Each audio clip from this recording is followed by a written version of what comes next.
Assalamualaikum warahmatullahi wabarakatuh dan selamat siang. Perkenalkan, nama saya Nunung Ahmad, saya dari Prodi Sastra Inggris.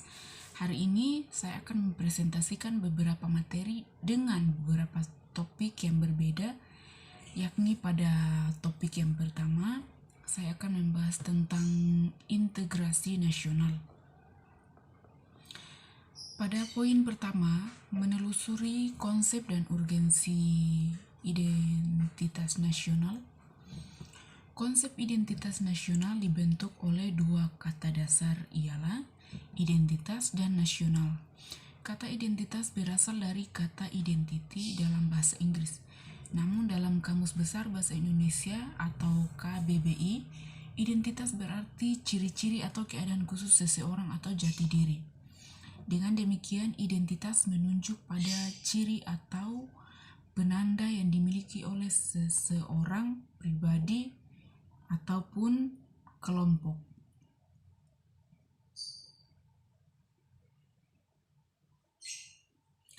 Sedangkan kata nasional berasal dari kata nasional dalam bahasa Inggris.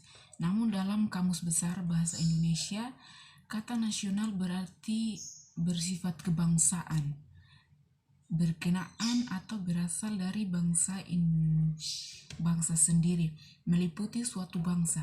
Dalam konteks pendidikan kewarganegaraan, identitas nasional lebih dekat dengan arti jati diri, yakni ciri-ciri atau karakteristik perasaan atau keyakinan tentang kebangsaan yang membedakan bangsa Indonesia dengan bangsa lain.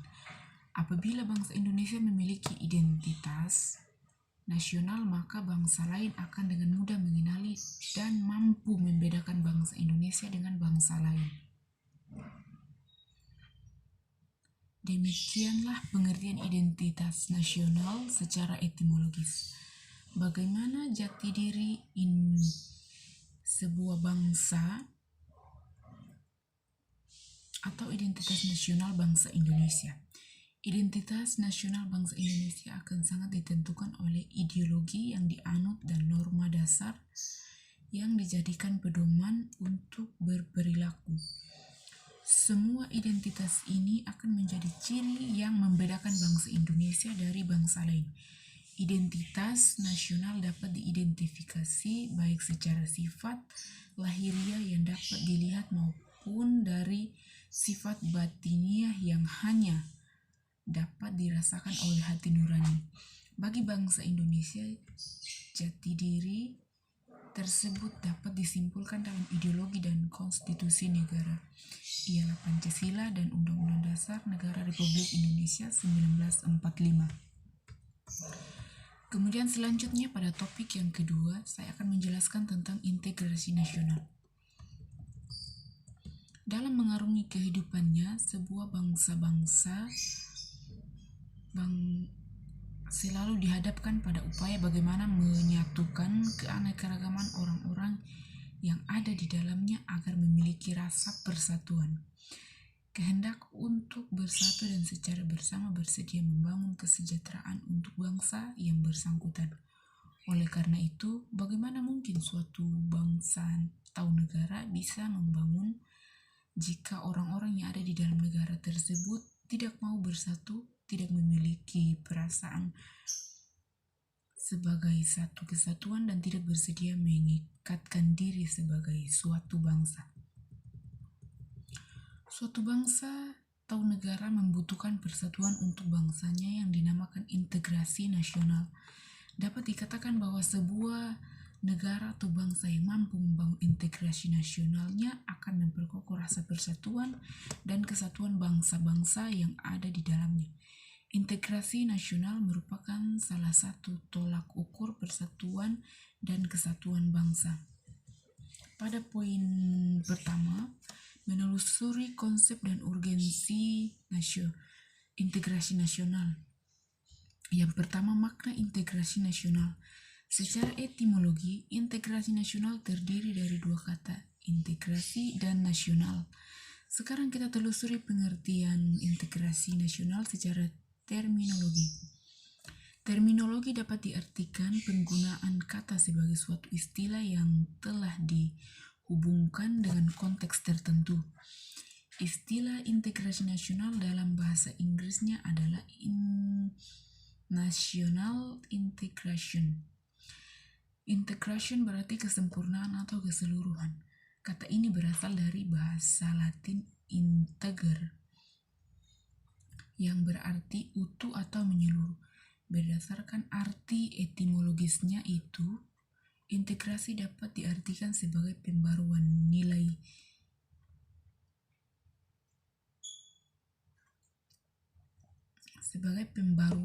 hingga menjadi kesatuan yang utuh atau bulat. Sedangkan nation artinya bangsa sebagai bentuk persatuan dari orang-orang yang berbeda latar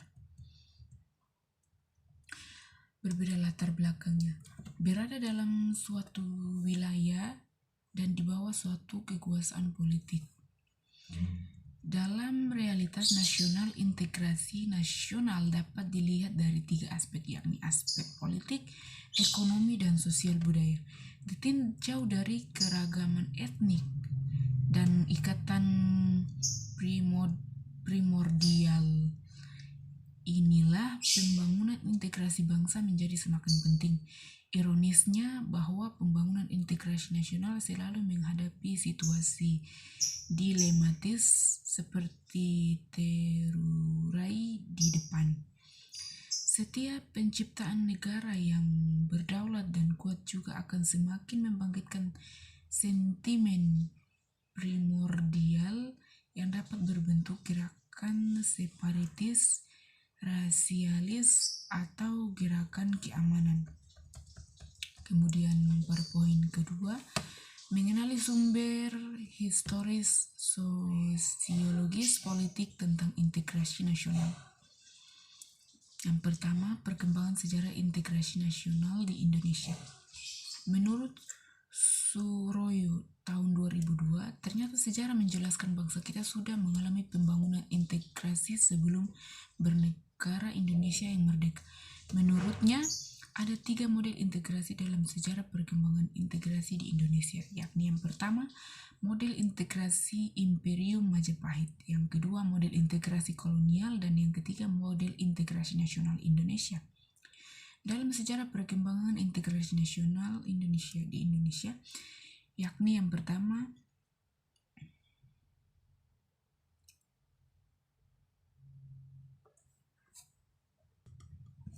kemudian topik yang terakhir tentang nilai dan norma konstitusi. Dalam kehidupan berbangsa, Anda dapat menemukan beberapa aturan yang mengatur bagaimana pemerintah dijalankan. Misalnya, siapa yang menjalankan kekuasaan pemerintah dan bagaimana kekuasaan tersebut diperoleh. Kita juga dapat menemukan adanya beberapa aturan yang sama sekali tidak berhubungan dengan cara-cara pemerintah dijalankan. Misalnya, bagaimana aturan mengendarai kendaraan bermotor di jalan raya dan bagaimana cara keadilan jika hak dilanggar oleh orang lain. Pada saat kita menemukan aturan atau hukum yang berisi ketentuan yang mengatur bagaimana pemerintah dijalankan, artinya kita telah menemukan bagian atau isi dari konstitusi. Dalam kehidupan bernegara, konstitusi adalah seperangkat aturan atau hukum yang berisi ketentuan tentang bagaimana pemerintah diatur dan dijalankan. Oleh karena aturan atau hukum yang terdapat dalam konstitusi itu mengatur hal-hal yang amat mendasar dari suatu negara, maka konstitusi dikatakan pula sebagai hukum dasar yang dijadikan pegangan dalam penyelenggaraan suatu negara. Konstitusi berfungsi sebagai landasan konstitusionalisme. Landasan konstitusionalisme adalah landasan berdasarkan konstitusi, baik konstitusi dalam arti luas maupun konstitusi dalam arti sempit. Konstitusi dalam arti luas meliputi undang-undang dasar, undang-undang organik, peraturan perundang-undangan lain, dan konvensi. Konstitusi undang-undang dasar Konstitusi dalam arti sempit berupa Undang-Undang Dasar menurut Astim Rianto tahun 2009. Konstitusi berfungsi untuk membatasi kekuasaan pemerintah sedemikian rupa sehingga penyelenggaraan kekuasaan tidak bersifat sewenang-wenang. Dengan demikian diharapkan hak-hak warga negara akan lebih terlindungi. Gagasan ini dinamakan konstitusionalisme yang oleh Karl Joachim Friedrich dijelaskan sebagai gagasan bahwa pemerintah merupakan suatu kumpulan kegiatan yang diselenggarakan oleh dan atas nama rakyat, tetapi yang dikenakan beberapa pembatasan yang diharapkan akan menjamin bahwa kekuasaan yang diperlukan untuk pemerintah itu tidak disalahgunakan oleh mereka yang mendapat tugas untuk memerintah, menurut Taib dan Hamidi tahun 1999. Konstitusi berfungsi yang pertama, membatasi atau mengendalikan kekuasaan penguasa agar dalam menjalankan kekuasaannya tidak sewenang-wenang terhadap rakyatnya. Yang kedua, memberi suatu rangka dasar hukum bagi perubahan masyarakat yang dicita-citakan tahap berikutnya. Kemudian yang ketiga, dijadikan landasan penyelenggaraan negara menurut suatu sistem ketatanegaraan tertentu yang dijunjung tinggi oleh semua warga negaranya. Kemudian yang keempat, menjamin hak-hak asasi warga negara Indonesia. Baik, demikianlah presentasi saya hari ini. Kurang dan lebihnya saya mohon maaf. Wassalamualaikum warahmatullahi wabarakatuh. Terima kasih.